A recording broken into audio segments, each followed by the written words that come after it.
잠시 기도하시겠습니다. 오늘도 이 새벽을 깨워 주 앞에 나올 수 있게 하신 하나님 아버지, 오직 주님 앞에 최상의 가치, 우리의 최고의 마음을 이 시간 드리도록 인도하여 주시옵소서.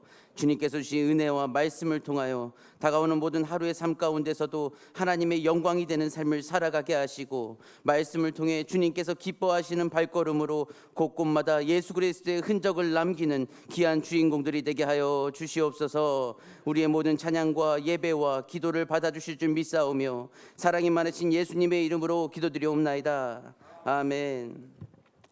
할렐루야. 이 귀한 예배 가운데 하나님께서 담비와 같은 은혜를 우리 마음께 부어주실 줄을 믿습니다. 늦은 밤 술에 취한 사람이 경찰서에 전화했습니다. 술에 취해 내 차에 들어갔는데 운전대도 없고 오디오도 없고 브레이크도 페달도 도둑이 다 털어갔습니다. 이 차에 탄 주인은 얼마나 당황스러웠을까요?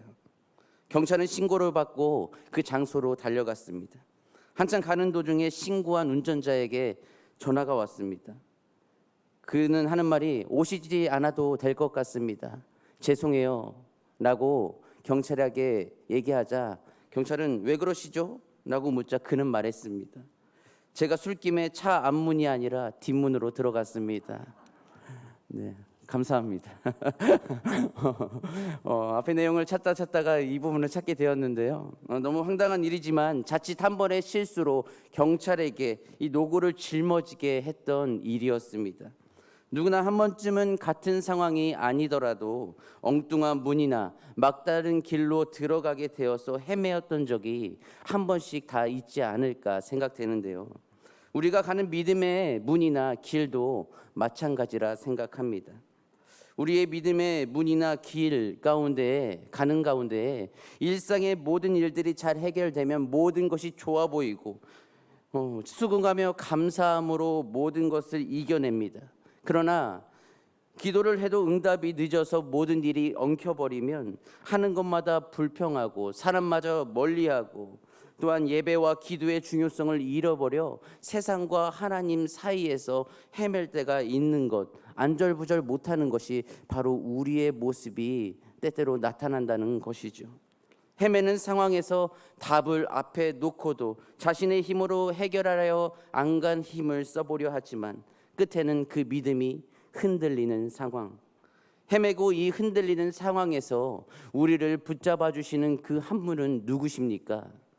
바로 예수 그리스도. 우리에겐 오직 예수 그리스도밖에 없습니다. 믿으십니까? 그 무엇으로도 대체할 수 없는 것이 이 예수님입니다. 그 이름에 능력이 있습니다. 믿는 자마다 모든 사망에서 또한 악의 권세에서 고난에서 우리를 붙들어 주셔서 승리하게 하시는 분이 바로 예수님이시라는 것을 믿으시기를 바랍니다. 이 땅에서 살아가는 한 고난은 피할 수 없는 것이 현실입니다.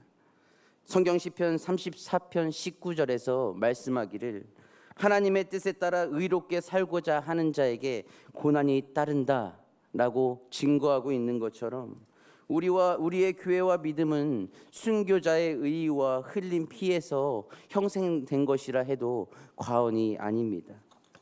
예수님께서 승천하신 이후에 제자들은 합심해서 기도할 때 성령의 일하심을 체험하였고 그 힘으로 복음을 전파하며 나아갔을 때에 믿는 자들의 수가 증가하였다라고 성경은 말씀하고 있습니다. 사람의 힘으로만 할 수 있는 일이 아니었습니다. 사람을 통해 성령님께서 일하시자 믿지 않던 자들이 마음이 하나하나 동요되기 시작하면서 이제 베드로 앞에 나와 세례를 받고 하나님의 자녀가 되기 위해서 일심동체가 되었던 것이었죠. 사도들을 통한 일하심으로 믿는 자들이 더해지자 기독교와 성도들을 향한 핍박의 움직임이 서서히 고개를 들기 시작했습니다. 오늘 본문 말씀이 그 핍박의 첫 시발점인데요.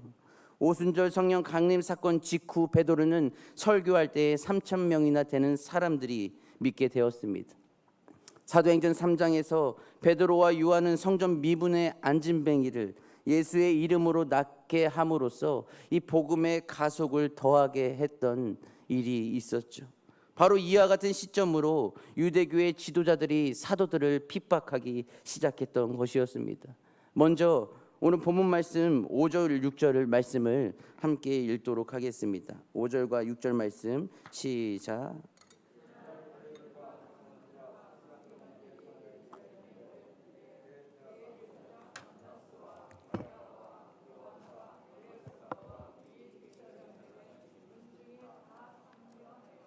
아멘.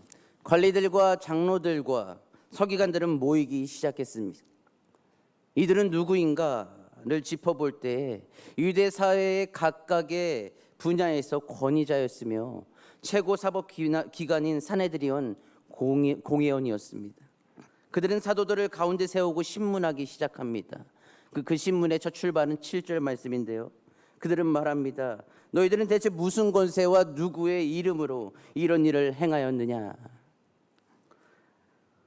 안전뱅이를 치유한 것에 대한 신문이었죠. 또한 그리스도인의 증가로 유대교를 쫓는 사람들이 점점 줄어드는 것에 대한 염려뿐만 아니라 자신들의 명예가 상실하지 않을까 이 두려웠던 상황에 그들을 신문했던 것이었습니다. 산헤드린 공회원들의 신문에도 위축될 법한데도 불구하고 베드로는 성령이 충만하여 신문하는 이 대제사장들의 무리들에게 예의를 갖추어 변론하기 시작하는데요. 그 말씀은 8절에서 11절까지의 말씀 마지막으로 한번 읽어보겠습니다. 8절부터 11절까지의 말씀 시작. 이에 베드로가 성령이 충만하여 이르되 백성의 관리들과 장로들아 만일 병자에게 행한 착한 일에 대하여 이 사람이 어떻게 구원을 받았느냐고 오늘 우리에게 질문한다면 모든 이스라엘 백성들은 알라 너희가 십자가에 못 박고 하나님이 죽은 자 가운데서 살리신 나사렛 예수 그리스도의 이름으로 이 사람이 건강하게 되어 너희 앞에 섰느니라. 이 예수는 너희 건축자들이 버린 돌로서 짐 모퉁이의 머릿돌이 되었느니라. 아멘. 녹이 등등하게 힐책하는 권력자들 앞에서 이 주눅들지 않는 이 사도들의 모습, 권력자들에 의하면 사도들은 배우지 못하여 아는 것이 부족하였지만 자신들이 듣고 배우고 본 복음의 진리를 담대하게 명쾌하게 선포하였습니다. 정규적인 종교 교육을 받지 않은 사도들이었으나 성령 충만함이 가져다 준 이 담대함과 이 그리스도의 부활을 전하려는 강렬한 열망으로 거침없이 변론할 수 있었던 것이었죠. 성령 충만함으로 어떠한 적대 세력일지라도 싸워 이겨 나갈 수 있다는 확고한 확증이 이 사도들에게 있었습니다. 그들에게 확고한 확증이 무엇이었습니까? 그것은 바로 건축자들이 버린 집 모퉁이의 머릿돌, 산 소망의 그 머릿돌, 오직 예수 그리스도였습니다. 비록 사람들에게 버림받았을지라도 오직 하나님께서 세우신 구원의 유일한 길, 예수 그리스도가 그들을 이끄는 확고한 확증이었죠. 예수님은 말씀하셨습니다. 나로 말미암지 않고는 아버지께로 올 자가 없느니라. 사도들에게 우리들에게도 이 구원받을 만한 다른 이름을 주신 일이 없습니다. 그 말씀에 대한 강력한 중심 구절이 12절 말씀에 나타나는데요. 12절 말씀은 이렇게 선포합니다. 다른 이로서는 구원을 받을 수 없나니 천하 사람 중에 구원을 받을 만한 다른 이름을 우리에게 주신 일이 없음이라 하였더라. 아멘. 그렇습니다. 우리도 이 세상을 살아가다 보면 베드로와 이 사도들처럼 교활한 자들로 인해 법정에 서거나 혹은 불의한 자들 앞에서 변론해야 할 상황이 발생할 때가 있습니다. 우리의 힘으로 해결할 수 없는 일들이 얼마나 많은지, 때로는 인생의 문제들로 인하여서 답답함이 몰려들 때가 한두 번이 아닐 것입니다. 그러나 우리는 그때에도 두려워하지 마시기를 바랍니다. 우리에게는 이 산 소망, 이 소망의 머릿돌이 있습니다. 예수님이 우리와 함께 하십니다. 성령님께서는 우리에게 담대함을 주셔서 바른 선택과 올바른 길로 인도하여 주신다는 것, 무슨 말을 해야 할지 못할 그 상황, 이 사도들의 같은 상황에 주어질지라도 우리가 그때에도 영적으로 깨어 주님의 도우심을 구하면 무엇을 말해야 될지, 어느 것을 선택해야 될지 늘 하늘의 지혜로 우리를 이끄신다는 것을 믿으시기를 바랍니다. 베드로는 성령 충만했습니다. 특별한 순간에 성령님께서 힘을 더하셨습니다. 우리도 예수 그리스도의 심장을 가지고 예수를 닮기를 소망하고 나아간다면 이 성령 충만함을 우리에게 채워주실 줄을 믿습니다. 그러므로 우리가 예수님을 믿지 않는 자들 앞에서도 이 담대하게 주의 이름을 증거할 수 있는 힘은 바로 이 성령 충만함에 있습니다. 성령 충만함을 통하여 그 힘이 우리에게 일어난다는 사실, 성령님을 우리 삶의 기초석으로 놓고 나아갈 때에 세상으로부터 오는 모든 폭풍과 환란을 헤쳐 나아가시는 주인공들이 되시기를 바랍니다. 하나님께서는 성공과 부흥을 거듭하는 이 초대교회에 이 고난을 주심으로 신앙을 점검하고 도약할 수 있도록 은혜를 허락하여 주셨습니다. 이를 볼 때 우리의 인생의 여정 가운데서도 이 고난을 마주할 때가 옵니다. 이미 지나갔을 수도 있습니다. 이제 왔을 수도 있습니다. 그러나 우리가 그때에도 예수의 이름의 능력을 붙들고 나아가면 때로는 흔들리고 출렁일지라도 인생의 닻을 내리고 우리가 믿음을 지켜 나아가기 위해 힘쓴다면 영적인 모든 싸움에서 승리하게 하시는 분은 하나님이십니다. 인생의 닻을 내렸을 때 우리는 무엇을 할지 몰라 고민할 수도 있겠지만 우리의 모든 초점이 하나님께만 맞추어져 있다면, 우리의 마음이, 우리의 심장이 오직 예수님의 마음과 심장으로 함께 걸어가고 있다면 절대로 두려워하지 마시기를 바랍니다. 그 승리는 하나님께서 주시는 것. 어떻게 승리하게 하십니까? 우리의 하나님이 우리를 위해 싸우신다는 것을 믿으시기를 바랍니다. 17세기 영국의 목사이자 찬송가 나 같은 죄인 살리신을 지은 작가인 이 존 뉴턴 목사님은 예수님에 대하여 이렇게 고백했습니다. 예수의 이름은 우리의 귀에 얼마나 감비노운지, 그것은 우리의 슬픔을 달래주고 우리의 상처를 치유하며 우리의 두려움을 내어 쫓는다. 슬픔이 있으십니까? 또한 상처가 있으십니까? 아니면 두려움이 있으십니까? 존 뉴턴처럼 귀에 감미로운 예수의 이름의 능력을 믿는다면 우리는 그 능력 안에서 모든 두려움을 내줄 수 있다는 것을 믿으시기를 바랍니다. 믿고 선포하면 하나님께서 슬픔을 기쁨으로, 이 두려움을 평안으로 바뀌어 주신다는 것, 그 바뀌어 주시는 그 능력은 바로 예수의 이름, 그 성령의 능력을 통해 우리를 통해 역사에 가실 것입니다. 우리도 이 땅을 딛고 서 있는 어느 때라도 예수님을 내 삶의 지도자로 삼으셔서 절망할 필요도 없는 삶, 낭망할 필요도 없는 삶, 때로는 고민과 걱정이 있을지라도 늘 우리의 생각과 삶을 늘 좋은 길로 인도해 주시는 그 손길에 의해 오늘도 한 걸음 한 걸음 내디시기를 소망합니다. 모든 나날 동안 소망의 머릿돌이신 이 예수의 이름의 능력, 그 능력을 선포하며 그 무엇도 두려워하지 않으시고 귀한 통로로 쓰임 받으시는 하루 되시기를 주님의 이름으로 축원합니다. 다시 기도하시겠습니다. 우리의 소망의 머릿돌이신 주님, 오직 예수 그리스도의 그 확고한 확신을 믿고 성령 충만함을 하여 선포하였던 이 베드로와 사도들처럼 하나님, 우리를 어느 곳에 세워주시든지 오직 예수 그리스도의 그 이름의 능력을 의지하여 선포하는 주인공들이 되게 하여 주시옵소서. 세상에 어떠한 상황도 두려워하지 않게 하시고 어떠한 폭풍과 몰려올지라도 우리가 그 거대한 것에 두려워하는 것이 아니라 그보다 더 크신 예수의 이름의 능력을 의지하여 담대히 헤쳐나갈 수 있게 인도하여 주시옵소서. 사랑이 많으신 예수님의 이름으로 기도드리옵나이다. 아멘.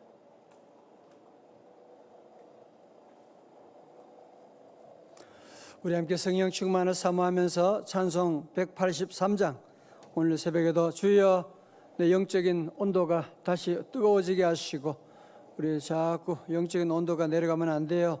우리의 마음을, 가슴을 뜨겁게 하시고 가물어 메마른 땅에 성령의 단비를 우리에게 부어 주옵소서.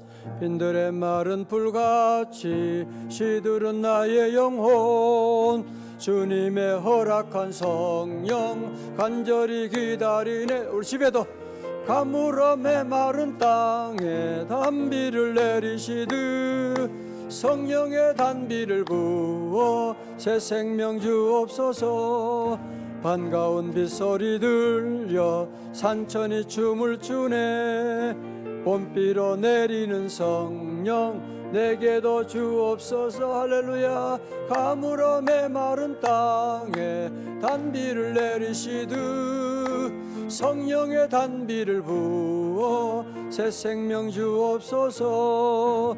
철 따라 우러를 내려 소목이 무성하니 갈급한 내 심령 위에 성령을 부소서. 가물어 메마른 땅에 단비를 내리시듯 성령의 단비를 부어 새 생명 주옵소서.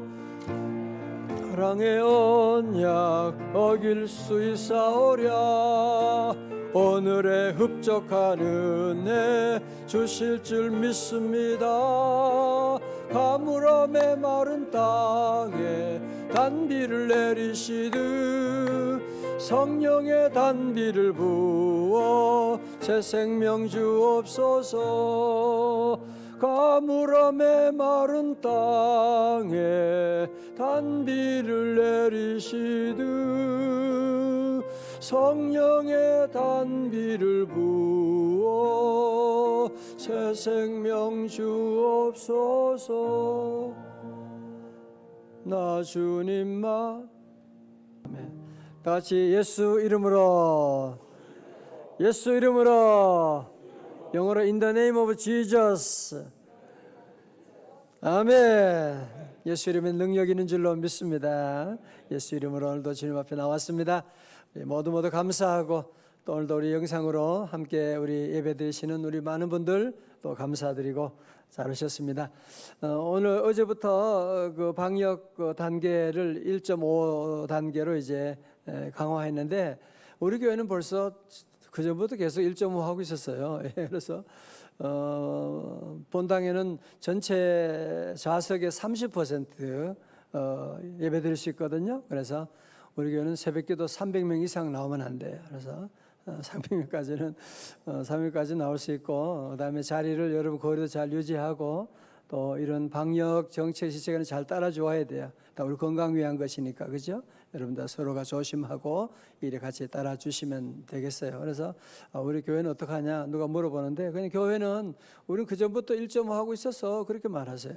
우리는 그 전부터 1.5 하고 있었다고 얘기해 주시고, 그래서 잘 함께 서로 조심하고 또 기도는 더 뜨겁게 하고, 이 모든 것 이길 수 있는 힘은 기도밖에 없잖아요, 그죠? 요즘 마음 방역이 중요하다고 다들 얘기하는데 마음 방역을 어떻게 해요? 마음 방역 어떻게 해요? 어떻게 하냐고요? 마시는 거 먹으면 돼요? 아니면 뭐 어떻게 해요? 하나님 은혜 받아야지. 은혜 받으면 담대한 마음 가지는데, 오늘 베드로와 요한도 은혜 받으니까 예수 이름으로 담대하게 나가 선포하니까 기적이 나타나고, 그죠? 여러분 함께 또 오늘도 예수 이름으로 승리하는 복된 날 될 줄로 믿습니다. 다 오늘 주먹 쥐고 나는 승리하리라. 아멘. 예, 우리 대입 수험생을 위한 기도, 우리 계속해서 김도린, 우리 김미정, 김민석 학생, 그리고 우리 모든 자녀들 위해서 계속 기도해 주시기 바랍니다. 기도하겠습니다. 하나님 아버지, 김도린, 김미정, 김민석, 우리 그 외 귀한 자녀들 주님 손에다 맡깁니다. 주여 은혜 내려 주옵소서. 저들 자신의 힘을 의지하지 말게 하시고 자신의 지혜를 의지하지 말게 하시고 예수 이름으로 공부하게 하시고 예수 이름으로 준비하게 하여 주옵시고 예수 이름으로 담대하게 하여 주옵시고 예수 이름으로 모든 악한 원수 마귀와 세상 유혹과 싸워 승리하는 우리 자녀들 될 수 있도록 도와주시고 수시와 하나님 모든 일정에도 끝까지 도우시고 인도하여 주옵소서. 아버지 하나님, 오늘도 드리는 모든 예물도 주님 받아 주옵시고 하나님 솔로몬에 주신 하나님 응답을 종들에게도 허락해 주시고 우리 이번 생명축을 통해서 많은 생명들 품고 기도했습니다. 하나님 앞에 나왔습니다. 저들 모두 이제 주의 성전을 통하여 새로운 생명이 싹트게 하여 주옵시고 하나님 이 복음 증거한 일을 계속 우리는 새생명축제가 매주 계속 진행되어 나갈 수 있도록 초대교회 영성을 우리 모두에게 허락하여 주시옵소서. 주여 믿습니다. 오늘도 성령 충만하게 하시고 세상 어떤 사단 유혹과도 넉넉히 싸워 이기게 하시고 아버지 하나님 우리 자신과도 싸워 이기게 하여 주시고 오직 하나님께 영광 돌리는 귀한 복된 날 되게 하시고 계속 기도하기를 원합니다. 주여 기도의 문을 열어 주시옵소서. 은혜의 문을 열어 주옵소서. 사업의 직장의 문을 열어 주옵소서. 존귀하신 예수님 이름으로 기도드리옵나이다. 아멘.